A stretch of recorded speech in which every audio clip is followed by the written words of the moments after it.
श्री गणेशाय नमः। अथ 11वां अध्याय। 11वां अध्याय शुरू करने से पहले भगवत नाम की माला करते हैं। श्रीमन नारायण नारायण हरि हरि, भजमन नारायण नारायण हरि हरि। तेरी लीला सबसे न्यारी न्यारी, हरि हरि। श्रीमन नारायण नारायण हरि हरि, भजमन नारायण नारायण हरि हरि। अथ 11वां अध्याय। एक समय श्री वेद व्यास जी से नारद मुनि जी ने पूछा कि हे व्यास जी, सब आश्रमों में गृहस्थाश्रम श्रेष्ठ क्यों माना गया है? तब व्यास जी ने कहा, जैसे समस्त नदियां समुद्र में जाकर आश्रय पाती हैं और सब जीव माता का आश्रय पाकर जीवित रहते हैं, उसी प्रकार भिक्षुक, ब्रह्मचारी, सन्यासी, विद्यार्थी, गुरु पूजक तथा यात्री, ये 6 जीविका रहित होने पर भी गृहस्थों का ही आश्रय पाते हैं। हे नारद, इस संबंध में मैं तुम्हें एक पुरातन इतिहास सुनाता हूँ। प्राचीन काल में उत्तानपाद राजा का उत्तम नाम का पुत्र अत्यंत बलवान तथा मदिरा पीने वाला था। राजा बनने पर उसने बहुला नाम वाली स्त्री से विवाह किया। राजा रानी दोनों स्नेह पूर्वक रहने लगे। एक दिन राजा ने वेश्या का नृत्य देखते हुए मदिरा पान किया, साथ ही अपनी स्त्री से मदिरा पीने का आग्रह किया, परंतु रानी ने उसका कहना नहीं माना। तब राजा ने क्रोधित होकर अपने सेवकों को निर्जन वन में रानी को छोड़ आने की आज्ञा दी। अनुचरों ने राजा की आज्ञा का पालन किया। इसके पश्चात राजा ने दूसरा विवाह नहीं किया और रानी के वियोग को सहन करते हुए प्रजा का पुत्र के समान पालन करने लगे। एक दिन एक ब्राह्मण ने राजा के समीप आकर निवेदन किया कि हे राजन, मेरी स्त्री का किसी ने अपहरण कर लिया है। इस वक्त मैं बहुत दुखित हूँ, अतएव आप उसे तलाश करके मुझे प्राप्त कराने की व्यवस्था करें। राजा ने कहा कि हे महाराज, मुझे नहीं मालूम कि आपकी स्त्री को कौन, किधर और कहाँ ले गया है। इस स्थिति में उसे ढूंढकर कहाँ से ला सकता हूँ? यह सुनकर ब्राह्मण बोला, राजन, छठा भाग प्राप्त करके आप प्रजा के रक्षक हैं। मेरी स्त्री अपने घर में सो रही थी, वहां से उसे कोई हर कर ले गया है। अतएव आपका कर्तव्य है कि आप उसे कहीं से भी ढूंढ कर लाएं। राजा ने कहा, हे विप्र, मैंने आपकी स्त्री को कभी देखा नहीं है और ना ही मैं ये जानता हूँ कि वह कैसे रूप रंग की है, कैसे स्वभाव वाली है। तब मैं उसे कैसे खो सकता हूँ? यह सुन ब्राह्मण बोला, यद्यपि वह कर्कश स्वभाव की, कठोर वचन बोलने वाली, काले रंग की कुरूपा है, तथापि मैं उसकी निंदा नहीं करता, क्योंकि वह मेरी पत्नी अर्थात अर्धांगिनी है। यह सुनकर राजा ने कहा, जब तुम्हारी स्त्री ऐसी कुरूपा और क्रूर स्वभाव की है, तब तुम उसे प्राप्त करके क्या करोगे? उसके स्थान पर मैं तुम्हें अत्यंत सुंदर, शील स्वभाव की अन्य स्त्री लाकर दे सकता हूँ। ब्राह्मण कहने लगा, हे राजन, मेरी पत्नी मेरे धर्म कर्म की अर्धांगिनी है, अतः उसकी रक्षा करना मेरा परम धर्म है। जो पुरुष अपनी स्त्री की सुरक्षा नहीं करता, उसके वर्ण संकर संतान उत्पन्न होती है और उसके पितर नरकवासी होते हैं। वेश्यागामी पुरुष का कल्याण कभी नहीं हो सकता। जो मनुष्य ऋतुकाल के पश्चात अपनी स्त्री से सहवास नहीं करता, उसके पितर 1 मास तक उसके रुधिर में तैरते हैं। ब्राह्मण के ऐसे वचन सुनकर राजा अपने शस्त्रास्त्र ले रथ पर सवार होकर उस स्त्री को खोजने चल दिया। कुछ दूर जाकर उसने एक आश्रम देखा। जिसमें एक महान तपस्वी कुशा के आसन पर विराजमान थे। राजा को आश्रम में आया देखकर भी ऋषि ने उसका कोई आदर सत्कार नहीं किया और कहने लगे, मैं जानता हूँ कि तुम राजा उतानपाद के पुत्र हो, मगर यहाँ किस कारण आए हो? राजा ने कहा, हे मुने, एक ब्राह्मण के घर से कोई उसकी स्त्री को हर कर ले गया है।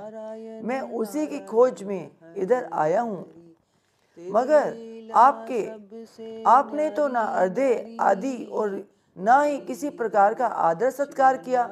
इसका क्या कारण है? तब ऋषि ने उत्तर दिया, हे राजन, तुम अर्धे योगी होते हुए भी इस समय उसके पात्र नहीं हो, क्योंकि तुमने अपनी निरपराध स्त्री का वन में त्याग किया है। जहाँ स्त्री का यह धर्म है कि वह तन मन से पति की सेवा करे तथा उसकी आज्ञाकारिणी रहे, वहाँ पति का भी यह परम धर्म है कि वह अपनी पत्नी का यथाच्युत सम्मान करे। जिस घर में स्त्रियों का मान होता है, वहाँ देवताओं का वास होता है। इसके विपरीत जहाँ स्त्रियों का अनादर होता है, वहाँ सुख शांति कभी रह ही नहीं सकती। इतना सुन राजा लज्जित होकर पूछने लगा, भगवान, आप भूत, भविष्य, वर्तमान तीनों लोक काल के जानने वाले हैं, अतएव कृपा करके बताइए कि ब्राह्मण की स्त्री को हर कर कौन कहाँ ले गया है? तब ऋषि ने ध्यान धरकर कहा, राजन, अदिति का पुत्र वलाक नामक राक्षस उस ब्राह्मणी को हर कर उत्पलावर्त वन में ले गया है, अतएव तुम उसको ढूंढकर ब्राह्मण का संयोग कराओ। तत्पश्चात राजा मुनि को प्रणाम करके अपने रथ पर सवार होकर उत्पलावर्त वन में जा पहुंचा। वहां जाकर राजा ने देखा कि एक स्त्री विल्व फल खा रही है। ब्राह्मण ने जैसा बताया था वैसा ही रंग रूप देखकर राजा ने उसे पहचान लिया और कहा, हे कल्याणी, तुम कौन हो और इस वन में क्यों आई हो? तब ब्राह्मणी बोली, मैं अति रात्र की पुत्री तथा विलास पुत्र की स्त्री हूँ। मैं अपने घर में सो रही थी कि वलाग नामक राक्षस अपहरण करके मुझे यहाँ ले आया है। यहाँ लाने के बाद उसने ना तो मुझे किसी प्रकार का कष्ट दिया है और ना मेरा अस्तित्व नष्ट करने का प्रयत्न किया है। इतना होने पर भी अत्यंत दुखी हूँ। राजा ने पूछा कि हे ब्राह्मणी, वह राक्षस कहाँ गया है? तब ब्राह्मणी ने बताया कि वह इस वन के अमुक स्थान पर गया है। जब राजा ब्राह्मणी द्वारा बताए स्थान पर पहुंचा तो राक्षस देखते ही राजा के चरणों में गिरकर बोला, राजन, मेरे लिए क्या आज्ञा है? तब राजा ने कहा, ओ निशाचर, तू ब्राह्मणी को हर कर क्यों ले आया है? यदि तू इसके साथ विवाह करना चाहता है तो देख, यह अत्यंत कुरूपा है, और यदि तेरी खाने की इच्छा है तो वैसा कह। तब राक्षस कहने लगा, राजन, मेरे घर में अनेक रूपवती अप्सराएं हैं। उनके अतिरिक्त मैंने कभी किसी स्त्री से भोग की इच्छा नहीं की और ना मैं मांस भक्षण करता हूँ। मैं तो पूर्व जन्म के पापों का प्रायश्चित कर रहा हूँ। इस ब्राह्मणी का पति राक्षसों को मारने का मंत्र जानता है, अतएव जब हम यज्ञ का अन्न ग्रहण करने के लिए जाते हैं तो वह हमको वहां से भगा देता है, क्योंकि आजकल यज्ञों का आचार्य वही बनता है। इसी कारण उस ब्राह्मण को दुखी करने के लिए मैं उसकी स्त्री को हर लाया हूँ। वैसे भी शास्त्रीय नियमानुसार स्त्री के बिना पुरुष को कर्म करने का अधिकार नहीं है। यह सुनकर राजा ने विचार किया कि यह भी परोक्ष रूप से मेरी ही निंदा कर रहा है। मुनि ने भी स्त्री का त्याग करने के कारण मुझे अर्धे योग्य नहीं माना है। तभी राजा को विचार मग्न देख राक्षस कहने लगा, हे राजन, मैं आपकी प्रत्येक आज्ञा का पालन करूंगा। इतना कहकर वह हाथ जोड़कर खड़ा हो गया। राजा ने कहा, हे निशाचर, तुम इस ब्राह्मणी को इसके घर पहुंचा दो और उसके बाद जब भी मैं याद करूं तुम मेरे पास आ जाना। इतना कहते ही वह राक्षस ब्राह्मणी को लेकर उसके घर छोड़ने चला गया। इसके बाद राजा विचारने लगा कि मैंने अपनी निर्दोष पत्नी को घर से निकाला है, अतएव अब मैं कौन सा ऐसा पुण्य कर्म करूं जिससे इस पाप से निर्वृत्ति हो। तब राजा ने पुनः उन्हीं मुनि के पास जाकर उनसे अपना कर्तव्य पूछा। मुनि ने कहा, हे राजन, पुरुष के लिए स्त्री धर्म, अर्थ, काम और मोक्ष सभी कुछ देने वाली है। इतना ही नहीं, स्त्री के बिना इस लोक तथा परलोक कहीं पर भी सुख की प्राप्ति नहीं हो सकती। स्त्री चाहे कैसी भी हो, कितनी ही कुरूपा, मूर्ख, रोगी, दरिद्री या खोटे स्वभाव वाली क्यों ना हो, पुरुष को उसका सम्मान ही चाहिए, उसका सम्मान करना ही चाहिए। तब राजा कहने लगा, हे मुने, मैंने अपनी निर्दोष पतिव्रता स्त्री को त्याग दिया है, अतः अब मैं क्या करूं? तब मुनि ने कहा, हे राजन, तुम्हारी स्त्री को अकेली वन में घूमते हुए देख शतापात नामक नाग उसे पाताल लोक में ले गया है। उस नाग की नंदा नाम की एक कन्या है जिसने उसको घर में छिपा रखा है। यह सुनकर राजा वहां से अपने घर आया तो ब्राह्मण को स्त्री सहित अपने घर देख अत्यंत प्रसन्न हुआ। इसके बाद राजा ने ज्यों ही वलाक नामक राक्षस को याद किया, वह तुरंत उपस्थित हो गया।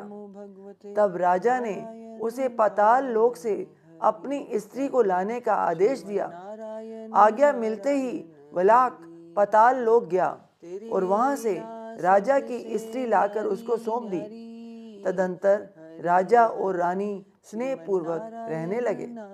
नारद जी कहते हैं कि हे राजा पितु, यह गृहस्थ आश्रम महात्म्य हमने तुमको विस्तार पूर्वक सुनाया। अब और क्या सुनना चाहते हो सो कहो। इति 11वां अध्याय। ओम तत्सत। भगवत नाम की माला करते हैं। श्रीमन नारायण नारायण हरि हरि, भजमन नारायण नारायण हरि हरि। तेरी लीला सबसे न्यारी न्यारी, हरि हरि, भजमन नारायण नारायण हरि हरि। ओम नमो भगवते वासुदेवाय, ओम नमो भगवते वासुदेवाय, ओम नमो भगवते वासुदेवाय। बोलो सांचे दरबार की जय। जयकारा शेरां वाली दा। बोल सांचे दरबार की जय। जयकारे वाले नु मिठिया मुरादा। बोल सांचे दरबार की जय। हे प्रभु, आपकी बच्ची से कथा वाचन के समय कोई भूल चूक हो गई हो, उच्चारण में कोई गलती हो गई हो तो मैं क्षमा मांगती हूँ। कृपा करके मुझे माफ कीजिए और अपना कृपा भरा आशीर्वाद हमेशा हम सब पे बनाए रखिए। बोल सांचे दरबार की जय। सच्चे दरबार की जय। अगला अध्याय 12वां अध्याय अगली वीडियो में हम हंसते हुए खुशी से श्रद्धा भाव के साथ अवश्य सुनेंगे। बोल सांचे दरबार की जय।